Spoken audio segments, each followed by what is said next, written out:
ಕೇಂದ್ರ ಸರ್ಕಾರಕ್ಕೆ ಏಕೆ ಬೇಕು?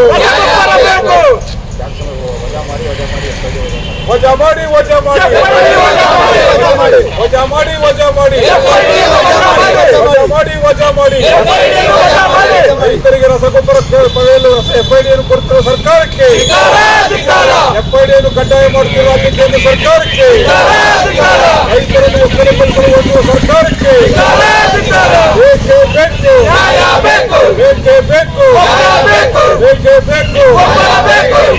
ಸಣ್ಣ ರೈತರನ್ನು ಕೃಷಿಯಿಂದ ಹೊರಹಾಕಲು ಹೊರಟಿರುವ ಸರ್ಕಾರಕ್ಕೆ, ರೈತರನ್ನು ಕೃಷಿಯಿಂದ ಹೊರಹಾಕಲು ಹುನ್ನಾರ ನಡೆಸುವ ಕೇಂದ್ರ ರಾಜ್ಯ ಸರ್ಕಾರಕ್ಕೆ, ರಸಗೊಬ್ಬರದ ಹೆಸರಿನಲ್ಲಿ ರೈತರನ್ನು ಕೃಷಿಯಿಂದ ಹೊರಹಾಕಲು ಹೊರಟಿರುವ ಸರ್ಕಾರಕ್ಕೆ ಏಕೆ ಬೇಕು?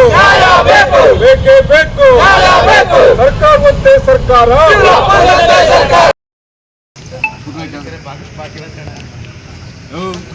ಎಫ್ಐಡಿ ಕಡ್ಡಾಯ ಮಾಡುತ್ತಿರುವ ಸರ್ಕಾರಕ್ಕೆ, ರಾಜ್ಯ ಕೇಂದ್ರ ಸರ್ಕಾರಕ್ಕೆ, ಅವಿವೇಕಿ ರಾಜ್ಯ ಕೇಂದ್ರ ಸರ್ಕಾರಕ್ಕೆ, ರಾಜ್ಯದಲ್ಲಿ ಸತ್ತಂತಿರುವ ಕೃಷಿ ಸಚಿವರಿಗೆ, ರೈತರ ಸಮಸ್ಯೆ ಬಗ್ಗೆ ಚರ್ಚೆ ಮಾಡಿದ ಕೃಷಿ ಸಚಿವರಿಗೆ, ರಸಗೊಬ್ಬರ ಬಿತ್ತನೆ ಬೀಜ ಕೊಡುವಲ್ಲಿ ವಿಫಲವಾಗಿರುವ ಸರ್ಕಾರಕ್ಕೆ, ಅವಿವೇಕಿ ಸರ್ಕಾರಕ್ಕೆ, ರಸಗೊಬ್ಬರ ದರವನ್ನು ದುಬಾರಿ ಮಾಡುವ ಕೇಂದ್ರ ಸರ್ಕಾರಕ್ಕೆ ಬೇಕೇ ಬೇಕು.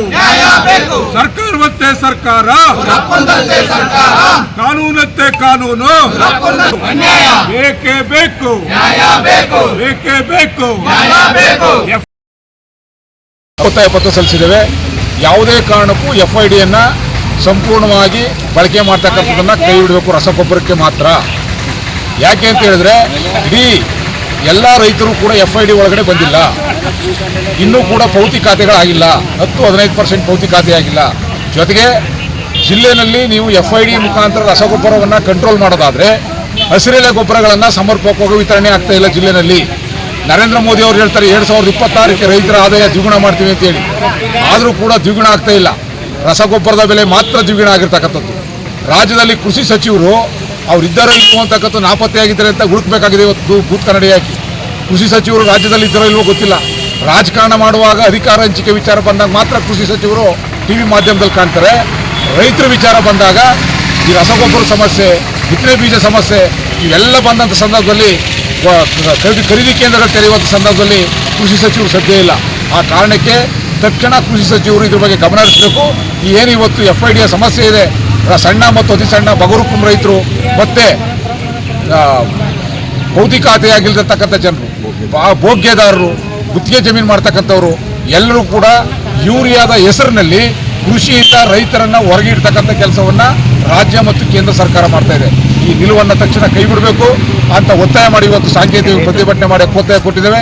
ಅದಕ್ಕೆ ಸರಿಯಾಗಿ ಸ್ಪಂದನೆ ಮಾಡಲಿಲ್ಲ ಅಂತ ಹೇಳಿದ್ರೆ ಮುಂದಿನ ದಿನಗಳಲ್ಲಿ ಉಗ್ರವಾದಂಥ ಹೋರಾಟವನ್ನು ರಾಜ್ಯಾದ್ಯಂತ ಮಾಡಬೇಕಾಗ್ತದೆ ಅಂತೇಳಿ ಈ ಮೂಲಕ ಎಚ್ಚರಿಕೆಯನ್ನು ಕೊಡ್ತಾ ಇದೆ.